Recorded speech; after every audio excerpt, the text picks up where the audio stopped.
한번 더 선포하십니다. 시작.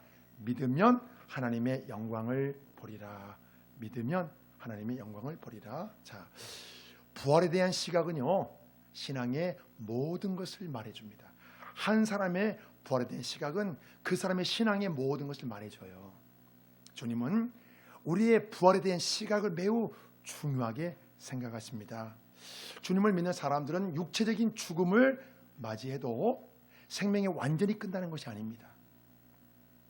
영원한 생명을 이미 받았기 때문입니다. 자, 우리 25절이요. 시작.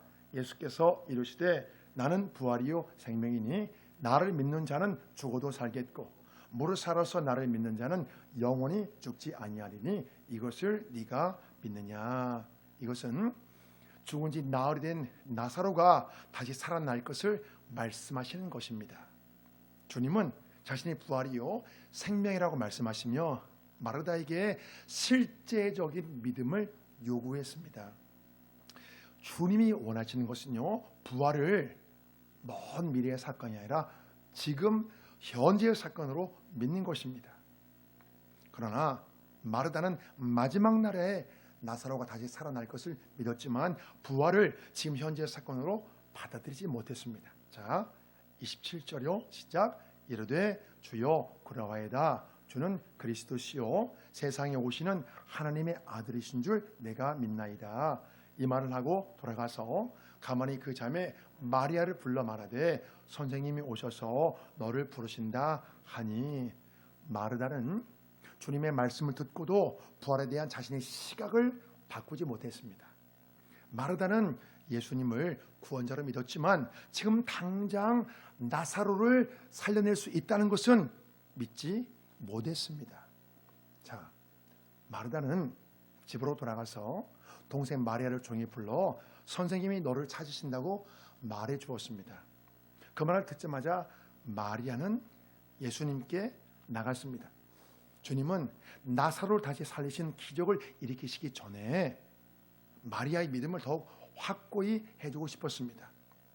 마리아가 주님을 만나기 위해 급히 나가는 것을 보고 곡하는 사람들도 같이 따라 나왔습니다. 자, 30절이요. 시작. 예수는 아직 마을로 들어오지 아니하시고 마르다가 맞이했던 곳에 그대로 계시더라. 마리아와 함께 집에서 위로하던 유대인들은 그가 급히 일어나 나가는 것을 보고 곡하러 무덤에 가는 줄로 생각하고 따라가더니, 무덤에 가서 죽은 자를 위해 곡하는 것은 당시 유대 지방의 풍습이었습니다. 그러나 주님에 대한 믿음이 없는 사람들의 동행은 오히려 대화에 방해만 될 뿐입니다. 마리아는 주님의 발 앞에 엎드려 자신의 속마음을 털어놓았습니다.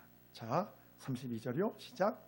마리아가 예수 계신 곳에 가서 배웠고 그 발 앞에 엎드려 이르되 주께서 여기 계셨더라면 내 오라버니가 죽지 아니하였겠나이다 하더라. 마리아는 주님의 병 고치는 권능을 믿었지만 죽은 자를 다시 살리시는 권능은 믿지 못했습니다. 마리아는 나사로가 죽기 전에 주님이 여기에 오셨다면 병든 나사로가 치유됐을 것이라 확신했습니다. 그래서 주님이 늦게 도착하신 것을 너무나 안타까워했습니다. 주님만 일찍 오셨다면 내 오라버니가 죽지 않았을 텐데. 자, 마리아는 슬픔이 복받쳐 또다시 통곡하기 시작합니다. 자, 33절이요. 시작.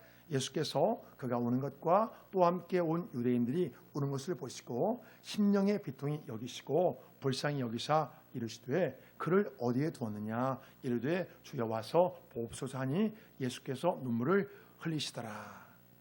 마리아가 통곡하자 마리아를 따라왔던 유대인들도 같이 통곡했습니다. 사람들이 통곡하는 모습을 보시고 주님이 심령의 비통함을 느꼈습니다. 자, 이 말씀에서 여러분 굉장히 중요한 내용들이 나옵니다.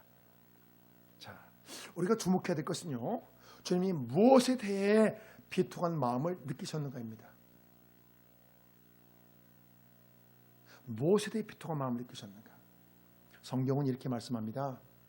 한 사람으로 말미암아 죄가 세상에 들어오고 죄로 말미암아 사망이 들어왔다고 말씀합니다. 사람의 죽음은요, 여러분 죄의 결과예요.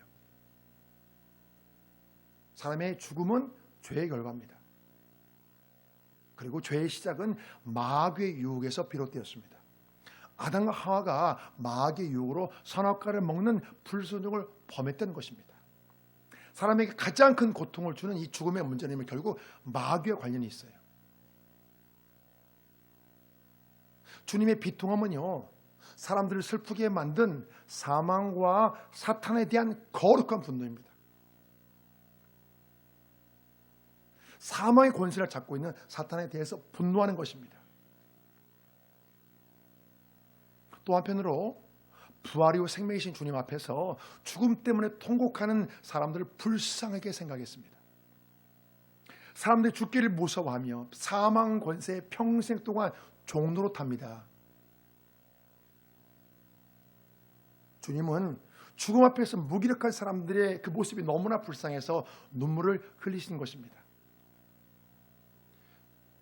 오늘 선포되는 말씀을 여러분들이 정말로 제가 준비한 의도들 다 여러분들이 소화할 수만 있다면 굉장히 중요한 여러 가지 문제들이 여러분 그냥 풀려집니다. 오늘 말씀을 듣고 여러분들이 혹시 다 소화하지 못했다면 여러분 꼭 복습하시기 바랍니다. 여러분 오늘 이 말씀이 여러분 굉장히 중요해요. 죽음과 부활의 얘기가 나오거든요. 또 중요한 얘기들이 나옵니다.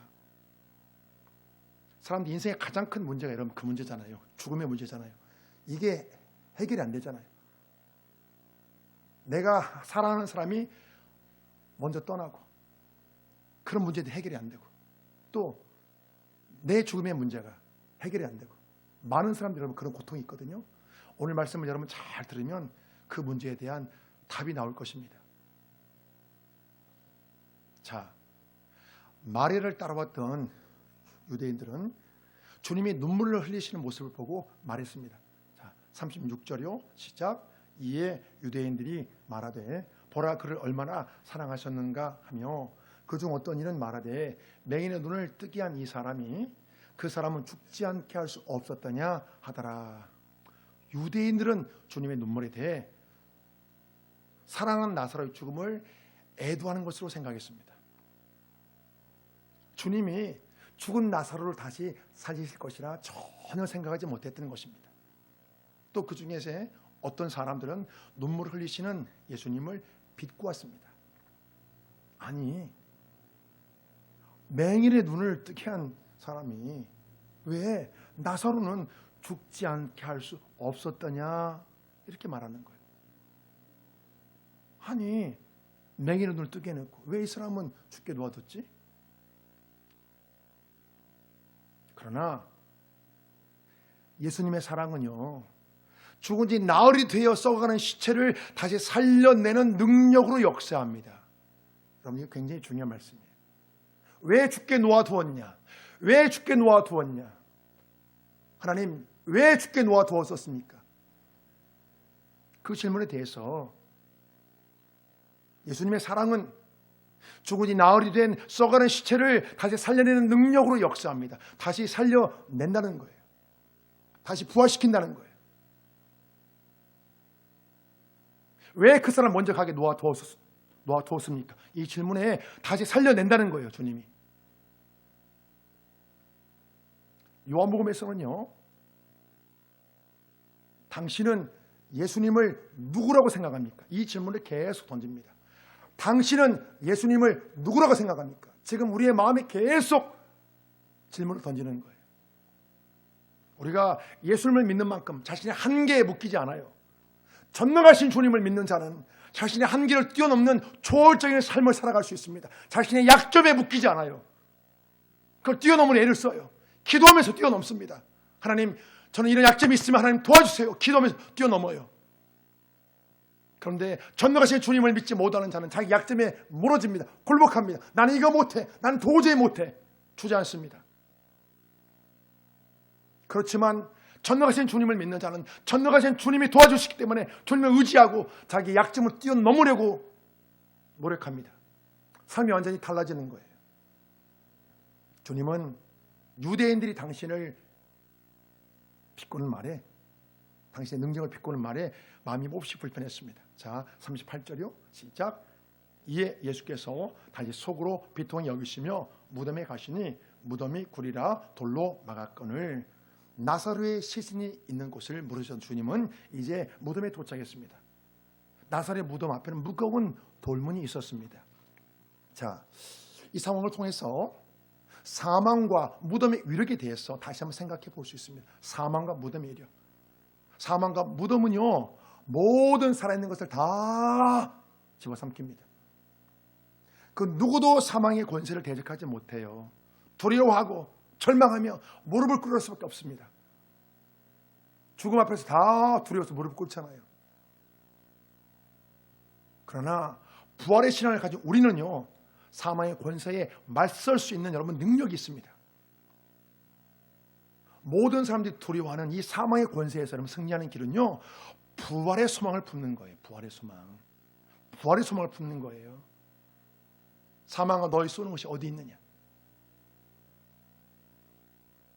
부활을 먼 미래의 사건이 아니라 지금 현재 사건으로 받아들이는 것입니다. 자, 주님은요, 무덤 앞에서 돌을 옮기라고 명령했습니다. 자, 39절이요. 시작. 예수께서 이르시되 돌을 옮겨 놓으라 하시니 그 죽은 자의 누이 마르다가 이르되 주여 죽은 지가 나흘이 되었음에 벌써 냄새가 나나이다. 주님이 마르다에게 무덤에 돌문을 치우라고 명령하신 것은요, 신앙을 온전케 하시기 위해서입니다. 주님께서 나사로를 다시 살릴 것을 믿고, 내가 나사로를 살려줄 것을 믿고 그 명령을 따를 것을 촉구하신 거예요. 여기서 이제 마리아의 믿음이 딱 나오는 거예요. 자, 이 상황에서 마리아가 취할 수 있는 최선이 무엇입니까? 마음으로 결단하고 믿음의 세계로 성큼 들어가는 거예요. 믿음의 세계로 성큼 들어가는 거예요. 네가 믿으면 하나님의 영광을 보리라.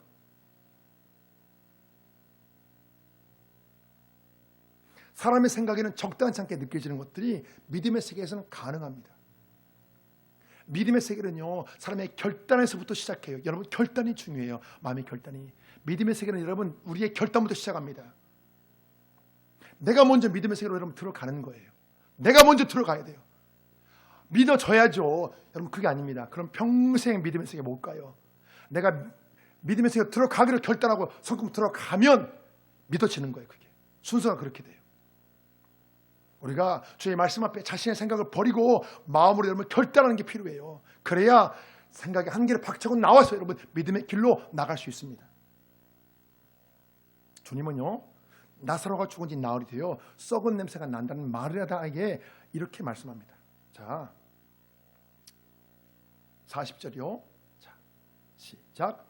예수께서 이르시되 내 말이 네가 믿으면 하나님의 영광을 보리라 하지 아니하였느냐 하시니, 네가 믿으면 하나님의 영광을 보리라. 주님은 나사로가 다시 사는 것에 대해 회의적인 태도를 보이는 마르다에게 네가 믿으면 하나님의 영광을 보리라고 말씀합니다. 자, 이 믿음과 관련해서 여러분 성경에서 말씀하는 중요한 영적 원리가 있어요. 우리가 믿으면 하나님의 영광을 보게 된다는 것입니다. 그런데 보통 사람들은 어떻게 반응하죠? 아이, 좀 보여줘야 믿죠. 한번 보여줘 보세요. 하나님, 나에게 증거를 보여줘 보세요. 그러면 제가 믿을게요. 그 사람은 여러분 평생 못 믿어요. 평생 믿음이 뭔지를 모릅니다. 믿으면 본다니까요. 믿으면 하나님의 영광을 본다는 거예요. 여러분, 순서가 그렇게 돼요. 자기만 손해에 믿지 못하면요, 누가 손해입니까? 자기만 손해예요. 왜냐하면 초월적인 삶을 살지 못하니까, 자기 한계에 갇혀버리니까, 자기 약점에 갇혀버리니까. 근데 믿으면 다 뛰어넘는다니까요. 걸요. 성경을 보면 주님은 우리의 믿음에 따라 당신의 영광을 나타내십니다. 자, 보실까요? 마가복음 9장에 나오는 말씀이요. 시작. 예수께서 이르시되 할 수 있거든이 무슨 말이냐? 믿는 자에게는 너희 하지 못할 일이 없느니냐 하시니, 이 말씀을 붙들고 약점과 한계를 뛰어넘느냐, 아니면 난 믿지 못하겠어요, 계속 약점과 자기 한계에 주저앉아 사느냐, 이건 자기의 선택이에요. 이건 자기의 선택이에요. 주님은 큰 은혜를 베푸시기 전에 믿음의 중요성을 말씀했습니다. 믿음이 없는 자는 하나님의 영광을 경험하지 못하기 때문에 그래요. 우리가 삶 가운데 하나님을 여러분 경험하는 것은요, 결국 믿음에 달려 있어요. 우리 선택이라니까요. 믿는 자에게 능히 하지 못할 일이 없다고 그 말씀을 붙들고 주여 도와주옵소서, 믿습니다, 내 약점 한계를 뛰어넘기 원합니다 하고 뛰어넘으려고 시도를 해보는가 하고 아예 전혀 시도조차 못해요. 나는 못해, 나는 이게 약점이야, 나는 한계, 난 도저히 못해, 주지 않는 사람이 얼마나 많아요. 주지 않는 젊은이들 얼마나 많습니까? 자기 한계에, 자기 약점이 주지 않는 젊은이들 얼마나 많아요. 청년들이요 요새. 나는 못한다고 주지 않습니다. 그렇지만 믿으면 한다고 말씀하시는데, 믿으면요, 믿으면 한다고 말씀하잖아요. 주님이 나는 부족하지만 나에게 힘을 주세요, 능력을 주세요, 지혜를 주세요, 주님 도와주세요 하면서 자기 약점과 한계를 뛰어넘으려고 시도해 보는 젊은이와 아예 그걸 하지 못하고 주지 않는 젊은이와 미래가 여러분 어떻게 다르겠어요? 아무리 세상이 어려워도 살 길이 있다니까요. 아무리 어려워도 살 길이 있어요. 아무리 어려워도 하나님 도와주세요, 지혜를 주세요, 능력을 주세요, 힘을 주세요, 그렇게 하고 하나님 의지하면 딱 시도하면 길이 열려진다니까. 하나님 도와주시니까. 자, 주님은요, 모두가 가장 싫어하고 두려워하는 죽음을 가지고 하나님의 영광을 선포했습니다. 사람들의 상식으로 보면 죽음과 영광은 여러분 함께 갈 수가 없잖아요. 그러나 주님은 사람이 죽어있는 무덤 앞에서 네가 믿으면 하나님의 영광을 보리라 선포하시며 죽음을 영광으로 승화시킵니다. 이것은요, 주님이 바로 부활이요 생명이시기 때문에 그래요. 주님은 십자가에서 죽으시니 사흘 만에 부활하심으로써 뭘 증명했습니까? 자신의 말씀대로 자신이 부활이고 생명인 걸 증명했습니다. 주님이 증명하셨잖아요. 3일 부활하심으로. 주님이 말씀하신 걸 다 증명하셨단 말이에요. 부활하심으로. 나사로의 부활은요, 주님의 부활을 예고하는 사건이고, 주님의 부활은 곧 모든 주님을 믿는 자들의 부활을 예고하는 사건인 거예요. 자, 마르다와 마리아는 결국 주님이 말씀하신 대로 무덤의 돌문을 옮겨 놓았습니다. 믿음의 결단을 한 거예요. 주님 말씀을 듣고 자신의 생각을 내려놓고 믿음의 길을 선택했습니다. 말씀을 듣고 믿음의 길을 선택한 사람은요, 여러분 기적을 경험하게 된다니까요. 하나님의 영광을 보게 돼요. 자, 41절 보실까요? 시작. 돌을 옮겨 놓으니 예수께서 눈을 들어 오르러 보시고 이르시되 아버지여, 내 말을 들으신 것을 감사하나이다. 항상 내 말을 들으시는 줄을 내가 알았나이다. 그러나 이 말씀 하옵는 것은 둘러선 무리를 위함이니 곧 아버지께서 나를 보내신 것을 그들로 믿게 하려 함이니이다. 주님은 전능자이시기에 모든 것을 스스로 하실 수 있지만 하나님께 기도했습니다. 주님은 나사로를 살리시기 전에 기도하심으로써 자신이 하나님께로부터 보내심을 받았다는 것을 사람들이 믿기를 원했습니다. 그래서 하나님께 기도하고 나사로를 다시 살려내신 거예요. 나 하나님께 보냄을 받았다. 주님은 응답해 주신 것에 대한 감사 기도를 마치시고 무덤에 있는 나사로를 큰 소리로 부르셨습니다. 자, 보실까요? 43절이요. 시작. 이 말씀을 하시고 큰 소리로 나사로야 나오라 부르시니 죽은 자가 수족을 베고 동인 채로 나오는데 그 얼굴은 수건에 쌓였더라. 예수께서 이르시되 풀어놓아 다니게 하라 하시니라. 주님이 큰 소리로 나사로를 부르신 것은요, 모든 사람들에게 기적의 현장을 확실하게 목격시키기 위해서입니다. 죽은 나사로를 다시 살리시는 방법은 무엇이었죠? 나사로야 나오라는 명령이었습니다. 주님이 생명의 주인이시기 때문에 명령하면 듣는 거예요. 주님이 무덤 안에 있는 나사로를 불러내신 것은 장차 주님이 재림하실 때 무덤에 있는 자들을 부활시킬 것을 예고하는 사건입니다. 주님이 나사로를 부르는 소리를 듣고 죽어진 나흘이 된 나사로가 무덤에서 스스로 걸어 나왔습니다. 나사로의 모습은 시신을 싸서 무덤에 안치할 때 모습 그대로였습니다. 나사로가 다시 살아난 모습을 본 사람들은 소스라치게 놀랐습니다. 주님은 너무 놀라서 당혹해 있는 사람들에게 싸매고 있는 것을 풀어놓으라고 명령했습니다. 자, 나사로가 다시 살아난 이 사건은요, 바로 예수님이 생명의 주인이신 것을 이 세상에 선포하시는 것입니다. 주님은 나사로를 부르셨지만 이 세상 마지막 날에 모든 성도를 향해 일어나라 이렇게 부르실 거예요. 나사로가 다시 살아난 사건은 여러분 곧 우리의 부활, 곧 나의 부활인 것입니다.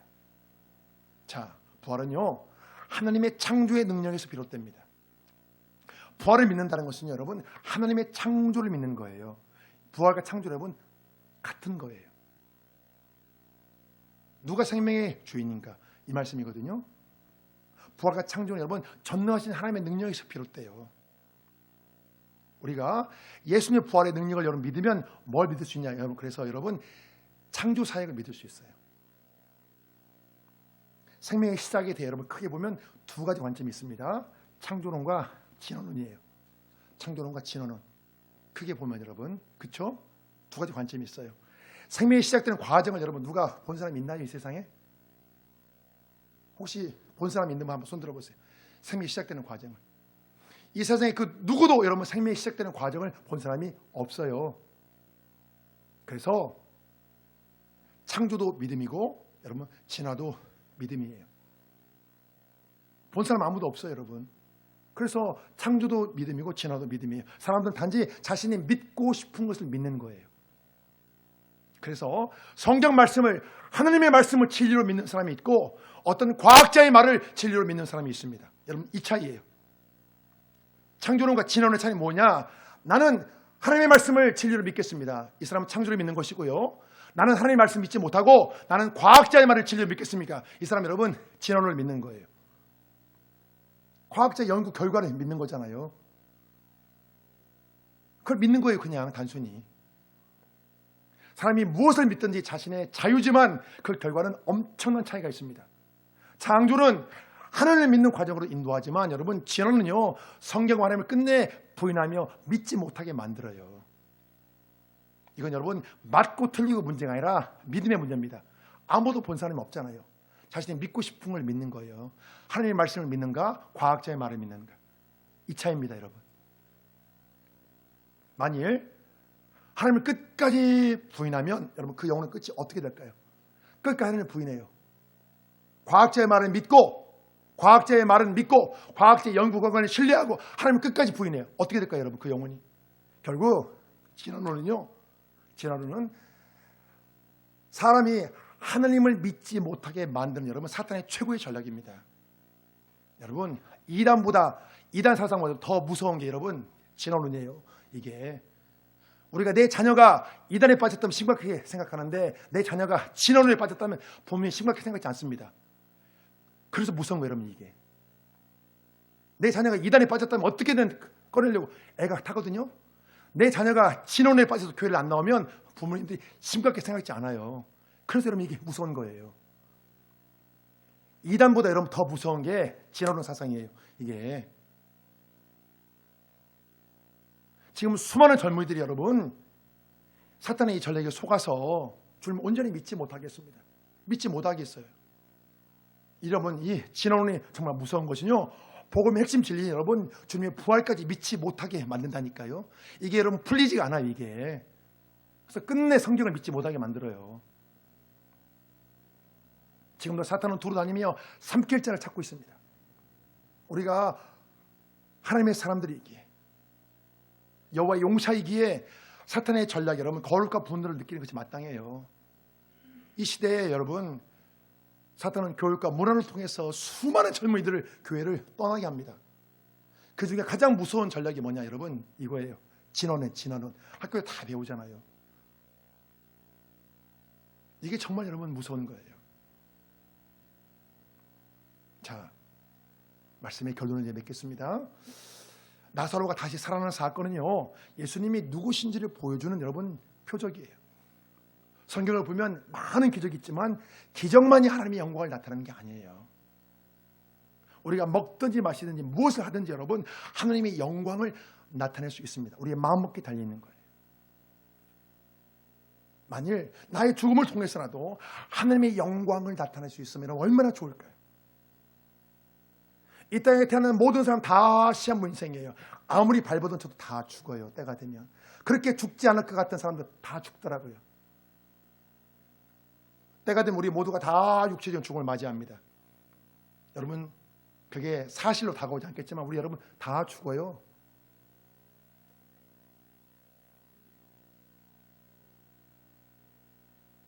저는 몇 주 전에 제 아주 가까운 사람이, 제 집안 가까운 청년이 죽었습니다. 불과 몇 주밖에 안 됐어요. 제 집안이에요. 집안. 사고로 갑자기 죽었어요. 이 땅에 대한 모든 사람 여러분 다 시한부 인생입니다. 그러나 주의 자녀들은 죽음의 문제로 두려워하거나 절망할 이유가 전혀 없어요. 우리가 부활이고 생명이신 주님을 믿기 때문에 그래요. 우리가 지금까지 고수했던 그 생각을 조금만 바꾸면 훨씬 더 복된 삶을 살아갈 수 있습니다. 우리가 생각하는 게 있잖아요. 건강하게 오래오래 살아야지. 물론 여러분 그 생각도 중요해요. 필요합니다. 건강을 잘해야 돼요. 그렇지만 생각을 조금만 바꿔보자고요. 죽기를 두려워하며 한평생 종노릇하는 차원에서 완전히 벗어나 나의 죽음을 하나님의 영광으로 승화시키는 것입니다. 어차피 아무리 발버둥 쳐도 죽는다면 나의 죽음을 하나의 영광으로 나는 승화시켜보자. 이런 생각이 필요한 거예요. 건강관리 잘 하시면서, 건강을 위해 잘 하시면서 어차피 죽을 거라면 나의 죽음을 하나님의 영광으로 승화시켜보자.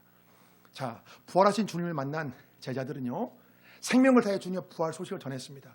사나 죽으나 주의 영광만 생각했던 거예요. 주님의 제자들이 세상을 바꾸게 된 것은요, 주의 영광을 위해 죽기로 결단했기 때문입니다. 우리의 삶의 목표가 사나 죽으나 주의 영광이면 주님의 제자들처럼 이 세상에 감당치 못하는 사람이 될 것입니다. 자, 우리 로마서 14장 말씀이요. 시작. 우리가 살아도 주를 위하여 살고 죽어도 주를 위하여 죽나니 그러므로 사나 죽으나 우리가 주의 것이로다. 이를 위하여 그리스도께서 죽었다가 다시 살아나셨으니 곧 죽은 자와 산 자의 주가 되려 하심이라.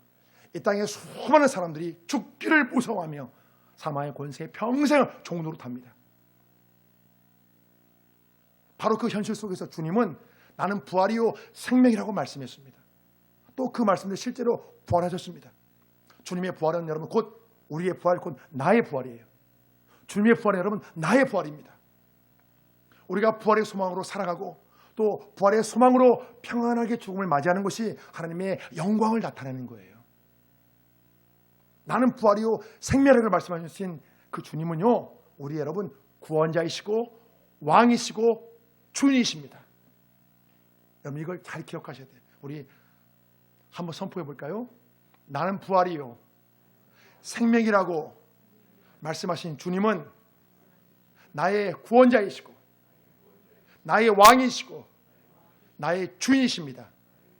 예, 여러분 이게 이렇게 믿어야 바른 신앙인 거예요. 주님을 나의 구원자요, 나의 왕이요, 나의 주인이라고 우리가 여러분 고백하고 믿어야 이게 여러분 이게 바른 신앙이에요. 주님은 구원자이시고 왕이시고 주인이십니다. 죽었다가 다시 살아나셨으니 곧 죽은 자와 산 자의 주가 되려 하심이라. 주님 우리를 구원하시어 왕과 주인이 되시기 위해 여러분 부활하셨습니다. 이 땅에 사는 동안 우리가 날마다 주님과 동행하시고 사나 죽으나 우리의 모든 것이 주님께 영광이 되기를 주의 이름으로 축복합니다. 아멘.